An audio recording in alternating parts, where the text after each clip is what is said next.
Welcome to the Gramstead.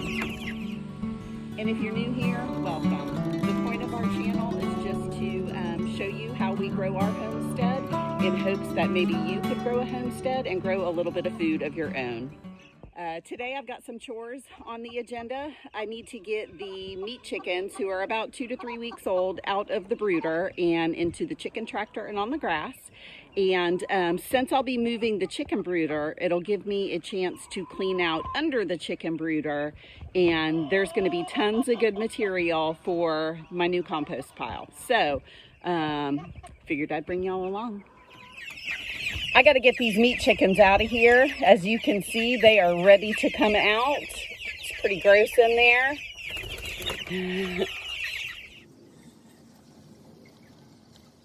So this is the chicken tractor that they're going to go in.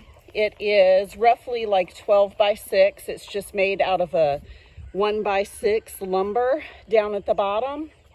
And the metal spines are just metal conduit that I bent. So those metal spines hold up the roof there, as you can see. And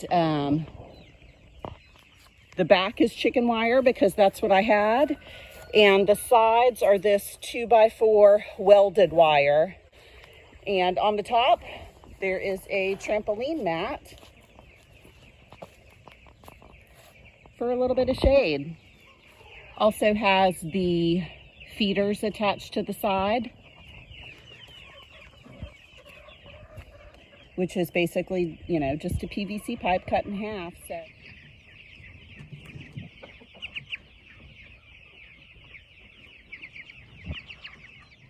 but you can see they're pretty much fully feathered, so I'm ready to get them out of the brooder and onto the grass. They're all crowded up on that one feeder. That's meat chickens for you. They'll pile on each other. All right, well, I got all of the meat chicken bedding out from underneath the brooder.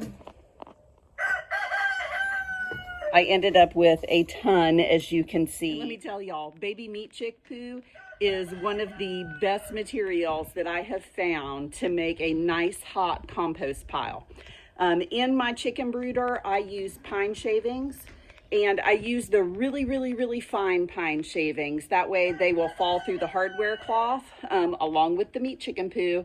And I just collect that, and it makes for a great start for a nice hot compost pile.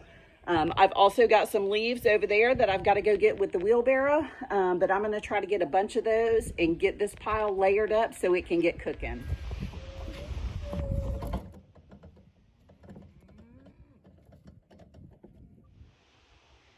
This was actually a big pile of leaves that my mom raked up, and the boys picked it up and brought it down here for me. So it's been sitting for a little bit. It's actually already starting to break down at the very bottom. So I'm gonna get this shoveled up and move it over. All right, I've got my essentials. I've got a wheelbarrow full of leaves. That's my brown matter. In here, I have a huge pile of nitrogen, which will be my green matter. There is pine shavings in there, but there is so much meat chicken poo in there that this stuff is already really hot. The next item you're gonna need is just some finished compost already. Mine's a little woody and chippy still, but that's okay. It's got the good beneficial bacteria. The only other things that you're going to need are water, oxygen, and I like to have a compost bin. I feel like it really keeps everything very contained. It helps the pile get nice and hot, and you can close it. It keeps the critters out of it. So for me, a compost bin has been essential in learning how to make good compost. Another really important step in making compost is watering it as you're layering your ingredients together. Essentially, you want to get enough water in it the first time that you don't have to put any more water in it again. So you want to really, I don't want to say soak, but you really want to make sure that your layers are thoroughly moistened. That way you don't have to water your pile again, and that water will help give it some fuel. Okay, so I've got a layer of meat chicken poo. a layer of finished compost. Now I've got this layer of brown leaves, which I did twice as thick as the nitrogen layer. You do want a little bit more brown than you do green. So now I'm just going to keep on going until I'm out of ingredients. All right, there's my nitrogen layer, a little bit of finished compost now, and some water. All right, another thick layer of carbon. Again, I'm going to water it, finished compost, nitrogen, and keep on going. All right, y'all, I've layered up all my ingredients. I'm going to give it a little bit more water. All right, y'all, so that's it. Making compost at home is super easy. And I think if you really want food production in your garden, you really need to find either a very, very good, reliable source for bulk compost, or just go ahead and learn to make your own. It's a seasonal kind of a thing as far as making compost goes, meaning every batch that I make is kind of made up of different ingredients. Like right now, I have meat chickens, so I had the meat chicken poo.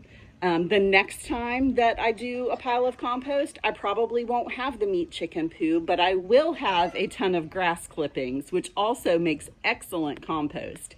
So really you can make compost any time of year. You just have to find a bulk source of your ingredients, get a bin, layer it up, water it, turn it for oxygen, and you'll have awesome compost. If you want your seeds to die so you don't have active seeds in your compost, you need to get the temperature up to at least 130 degrees to 160 degrees and let it stay at that temperature for several days.